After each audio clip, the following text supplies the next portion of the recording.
Good morning, everybody. Hope you all are fine and doing your work with honesty. Today we are doing वर्ण विच्छेद in our Hindi. Hindi का हमारा व्याकरण का विषय है वर्ण विच्छेद. तो सबसे पहले परिभाषा, वर्णों को अलग अलग कर लिखने की प्रक्रिया को वर्ण विच्छेद कहते हैं. हमें पता है कि जो हमारा शब्द है वो वर्णों से मिलकर बनता है. तो जब हम एक शब्द को उसके वर्णों को खोल के लिख देते हैं उसे वर्ण विच्छेद कहते हैं. मान लीजिए क वर्ण है, जब हम इसका विच्छेद करेंगे ये बन जाएगा क हलंत प्लस अ. हलंत जो पैर में लगाया जाता है इस तरह से इसी तरफ को लगाया जाता है, ये क हलंत होता है. और क हलंत का क्या अर्थ है? क हलंत का अर्थ है कि वह जो वर्ण है क वो आधा है. इट मीन्स कि जितने भी हमारे व्यंजन हैं वो वास्तव में आधे हैं, लेकिन उन्हें स्वर की सहायता से, स्वर अ की सहायता से पूरा किया गया है. वर्ण विच्छेद करने के दो नियम हैं. सबसे पहला कि स्वर अपने आप में पूरे होते हैं. जो स्वर हैं अ, आ, ई, उ, री, ए, ओ, अ, ये जितने भी हमारे स्वर हैं वो अपने आप में पूरे हैं. दूसरा, दो स्वर कभी एक साथ नहीं आते. हम एक ही स्वर का प्रयोग करेंगे तो इसका हमने ध्यान रखना है. ये मात्राएं हैं, स्वर व मात्रा. अ की कोई मात्रा नहीं है. आ की मात्रा छोटी व्यंजन से पहले लगाई जाती है, बड़ी व्यंजन के बाद लगाई जाती है. छोटा उ, बड़ा उ. री ऋषि की मात्रा पैर में छोटा सी होता है. छोटी ए की मात्रा एक होती है, बड़ी ए की दो मात्राएं होती हैं. ध्यान में रखना है, बड़ी ए लिखने में ऊपर एक आती है, ए के ऊपर एक ए, लेकिन जब हम ए लिखते हैं तो वो दो आ जाती हैं व्यंजन के साथ. छोटा ओ, बड़ा ओ, अ बिंदी होती है, अ विसर्ग होती है. ये हमारी व्यंजन माला है. एक बार सुन लीजिए. क, ख, ग, घ, अण, च, छ, ज, झ, अन, ट, ठ, ड, ढ, अण, त, थ, द, ध, न, प, फ, ब, भ, म, य, र, ल, व, श, श, स, ह, क्ष, त्र, ज्य, श्र. ये जो चार हैं ये हमारे संयुक्त व्यंजन हैं. क्ष, त्र, ज्य, श्र. इनका कैसे विच्छेद करना है वो हम देखेंगे आगे. तो मैं सारी जो मात्राएं हैं, हमारे जितनी भी मात्राएं हैं सभी का आपको एक एक वर्ण विच्छेद बता रही हूँ. ध्यान दीजिए.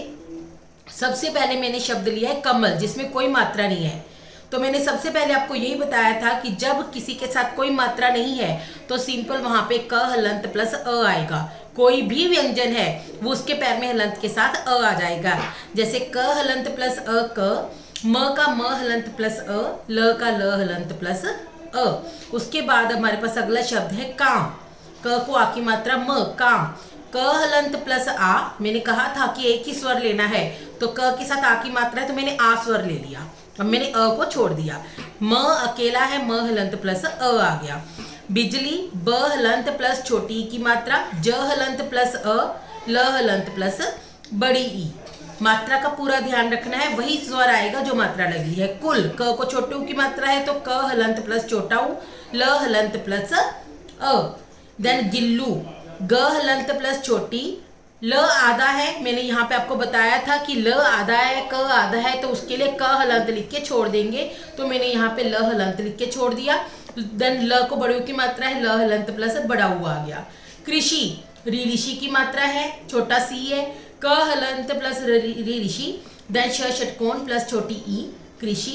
केला, क हलंत प्लस छोटी ए का मात्रा लगी थी तो छोटी ए आ गया, ल हलंत प्लस आ. मैल, म हलंत प्लस बड़ी है, ल हलंत प्लस अ, मैल. मोल, म हलंत प्लस छोटा ओ, ल हलंत प्लस अ, मोल.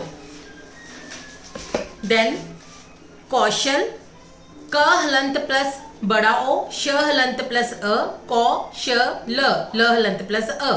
पंथ, बिंदी लगी अनुस्वार, प हलंत प्लस अ के ऊपर बिंदी, थ हलंत प्लस अ, पंथ. अब यहाँ पे ध्यान दीजिए. प्रातः और कर्म, र पदेन और र रेफ. जो र पदेन है इसमें ध्यान दीजिए कि जो प है वो अभी पूरा नहीं हुआ था, उसके पैर में र आके बैठ गया, इसलिए इसको पदेन बोला जाता है. प पूरा नहीं हुआ था, इसके पैर में र आके बैठ गया, तो यहाँ पे हमने क्या किया, प हलंत र हलंत प्लस आ.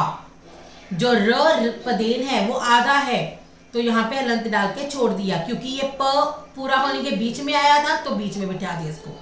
प हलंत र हलंत प्लस आ, अब त के साथ विसर्ग थी, त हलंत प्लस अ विसर्ग।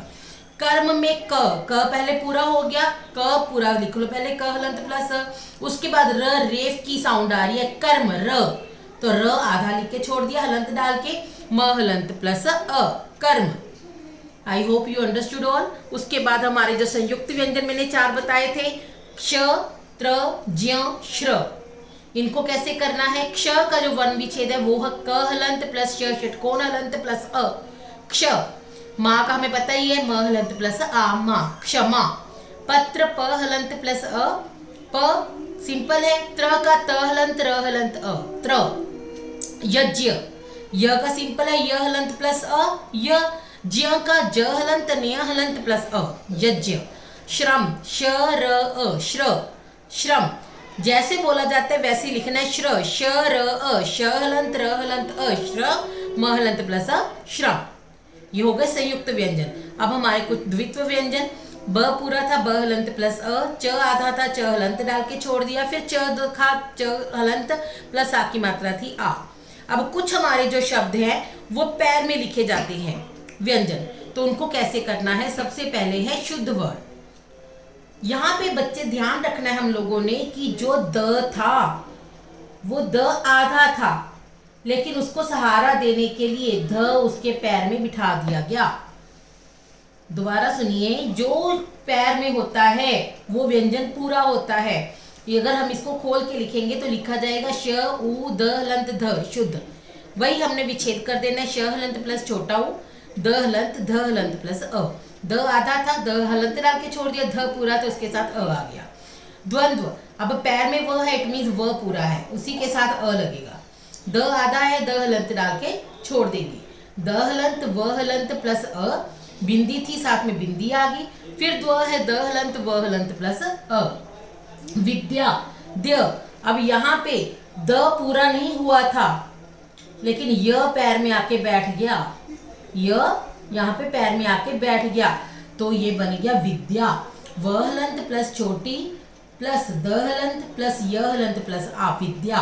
ब्राह्मण में भी सेम, ह पूरा नहीं हुआ था, म पैर में आके बैठ गया, ब हलंत प्लस र हलंत प्लस आ, र देन वाला फॉर्मूला, देन हम, ह हलंत प्लस म हलंत प्लस अ, ब्राह्मण न, अन हलंत प्लस अ। श्रृंगार, अब अगर श्र पूरा होता तो वो होता इस तरह से श्र, लेकिन श्र जो है वो आधा है और साथ में ऋषि की मात्रा है, तो यहाँ पे मैंने शव ले लिया पहले, फिर री की मात्रा ले ली, स्वर ले लिया, साथ में बिंदी थी, बिंदी लगा ली, श्री। बाकी सिंपल ही है, ग हलंत प्लस आ, र हलंत प्लस अ, श्रृंगार। आशा करती हूँ आपको सभी के साथ समझ आ गए होंगे रूल। ये कुछ शब्द हैं वो आपने अपने आप करने हैं कॉपी में, बाद में आपको इनके मैं आंसर भेजूंगी तो आपने मैचिंग कर लेनी है। इसके बाद दूसरा टॉपिक है हमारा ग्रामर का अनुस्वार अनुनासिक नुक्ता।